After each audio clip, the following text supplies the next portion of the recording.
Kabi-kabila rin pag-uwan ng lupa at pagbaha sa Hilagang Luzon, kabilang si Ilocos Sur kung saan may bumigay na bahagi ng kalsada. Nasa state of calamity na ang probinsya. Saksi si Von Aquino. Tuluyang bumigay ang bahagi ng kalsada sa Santa Ilocos Sur. Gumuho ang lupa at bato roon dahil sa agos ng tubig mula sa bundok bunsod ng pag-ulan. May isang kahoy na balete na malaki.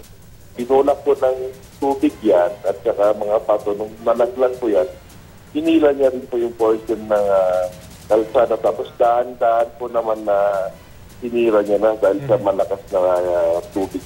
Walang nasaktan sa landslide pero maraming motorista ang stranded dahil di agad nadaanan ng National Highway.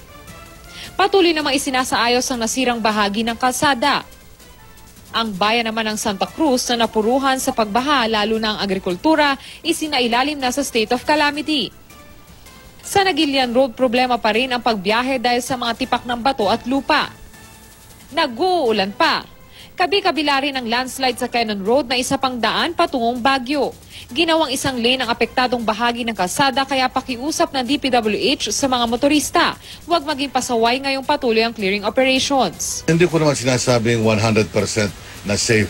But I believe substantially we have already widened the road, we have removed the debris. Ang Halsema Highway lalo na ang patungo sa bayan ng Sabangan sa Mountain Province hindi rin nakaligtas sa mga rock slide. Kaya para iwas sakuna, dumidiskarte ang mga motorista. Hindi rin agad makauwi ang maraming estudyante dahil sa lakas ng ulan. Kagabi nawalan pa ng supply ng kuryente roon.